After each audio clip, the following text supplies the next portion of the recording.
로잔과 함께하는 말씀 묵상 사도행전 2024. 안녕하세요. 저는 청주상당교회를 섬기는 안광복 목사입니다. 오늘 본문의 말씀은 사도행전 21장 27절에서 36절까지 말씀입니다. 먼저 27절, 28절 말씀을 읽죠. 그 이래가 거의 참에 아시아로부터 온 유대인들이 성전에서 바울을 보고 모든 무리를 충동하여 그를 붙들고 외치되 이스라엘 사람들아 도우라. 이 사람은 각처에서 우리 백성과 율법과 이곳을 비방하여 모든 사람을 가르치는 그자인데 또 헬라인을 데리고 성전에 들어가서 이 거룩한 곳을 더럽혔다 하니. 자, 결례 기간이 끝날 즈음에 아시아에서 온 유대인들을 만나게 됩니다. 아마 이들은 에베소 지역에서 온 사람들일 거예요. 바울이 3년간 사역하면서 그 지역에서 바울에 대해서 반감을 갖던 사람들, 아시아 지역에서 온 열성 유대주의자들, 오순절 지키려고 예루살렘에 방문한 사람들이죠. 여러분, 바울은 얼마나 힘들었겠습니까? 에베소에서는 이방인들에게 위협을 받았죠. 아데미 신상을 만들어 팔던 사람들이 바울을 죽이려고 했던 바로 그런 사람들, 이방 사람들입니다. 근데 지금은 극렬한 유대인들이 자신을 죽이려고 합니다. 이방인들이 아니에요. 또한 극렬 유대주의자들만이 아니죠. 심지어는 같은 신자들, 성도들인데도 율법에 아직도 얽매여 있던 할례당들, 그들이 바울을 비방하고 고통을 줍니다. 어느 누구에게 마음을 둘 수가 없는 거예요. 자, 바울에 대한 반감이 미움을 가진 사람들이 어떻게 바울을 교묘하게 그리고 악랄하게 공격하는지를 보십시오. 그들은 바울이 에베소 사람 이방인 드로비모와 함께 시내에 함께 있던 것을 보았습니다. 29절 말씀입니다. 이는 그들이 전에 에베소 사람 드로비모가 바울과 함께 시내에 있음을 보고 바울이 그를 성전에 데리고 들어간 줄로 생각함이러라. 자, 분명히 시내에서 바울이 에베소 사람 드로비모와 함께 있었던 것을 봤어요. 그런데 그 사실을 가지고 어떻게 희한하게 추정을 하고 유추를 합니까? 바울이 분명히 이 헬라인을 성전에도 들였을 것이다 라는 거예요. 그걸 가지고 이들이 핑계를 대고 또 문제시합니다. 함께 있는 것만 보고도 그렇게 해석을 합니다. 여러분, 그렇습니다. 사람은요, 자신이 보고 싶은 대로 봅니다.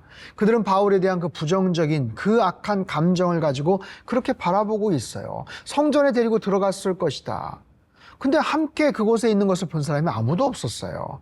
왜냐하면 그러지 않았으니까요. 그럼에도 그들은 바울을 그렇게 몰아가죠. 자, 그들이 어떻게 공격을 해요? 바울이 유대인 율법 그리고 성전을 회방하는 가르침을 유포하고 있다. 그리고 심지어는 이방인과 성전에 가서 그것을 더럽혔다라는 거예요. 여러분, 그 성전의 바깥들, 그 이방인들의 뜰은요, 거기를 이방인들이 넘어서 더 성전 가까이 가면 큰일 나는 일입니다. 이러한 종교적 금기를 어기면 로마 시민이어도 사형 선고가 내려질 만큼의 아주 중요한 규례를 어기는 거예요. 그래서 그러다 보니 이방인들이 혹시라도 모르고 들어가는 일이 생기지 않도록 계단 쪽에 약 1.5m 정도 높이의 칸막이용 벽을 만들어 쌓았어요. 그리고 거기에는 헬라어와 라틴어로 경고문이 붙어 있죠. 뭐냐면 외국인은 성전과 그 경내 울타리 안으로 들어갈 수 없다. 만약 침입하다 적발되어 사형을 당해도 자신의 죽음에 대해 스스로를 원망할 수밖에 없다. 알아서 해라, 책임져라. 아주 살벌한 그런 경고문이 붙어 있었어요. 근데 바로 그런 죄목으로 지금 바울을 잡아서 죽이려고 했던 것입니다. 자, 이후에 본문의 말씀을 보죠. 30절에서 32절 말씀. 온 성이 소동하여 백성이 달려와 모여 바울을 잡아 성전 밖으로 끌고 나가니 문들이 곧 닫히더라. 그들이 그를 죽이려 할 때에 온 예루살렘이 요란하다는 소문이 군대의 천부장에게 들리매 그가 급히 군인들과 백부장들을 거느리고 달려 내려가니 그들이 천부장과 군인들을 보고 바울 치기를 그치는지라. 그들이 바울을 죽이려 할 때에 그 요란한 소문이 군대의 천부장에게까지 들립니다.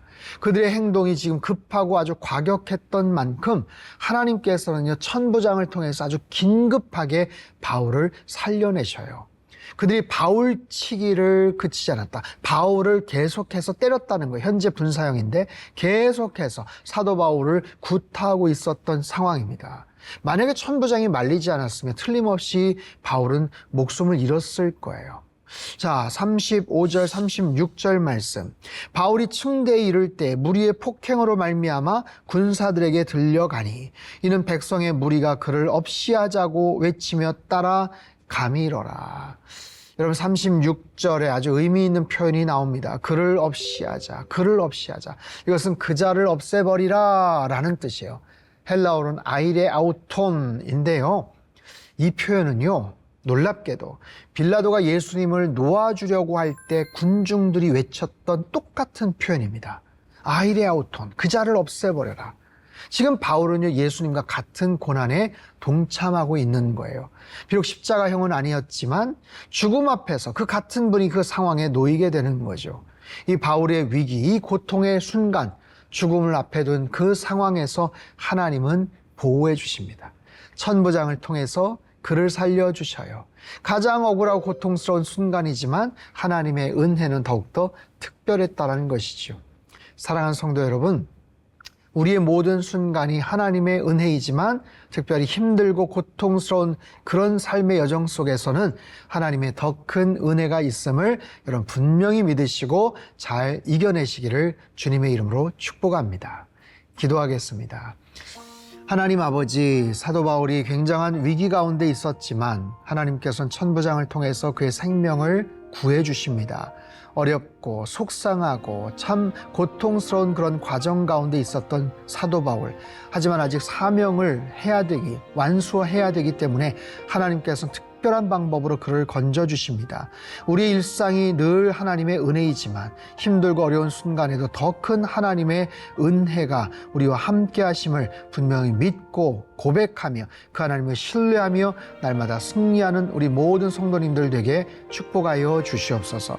존귀하신 예수님의 이름으로 감사하며 기도하옵나이다. 아멘.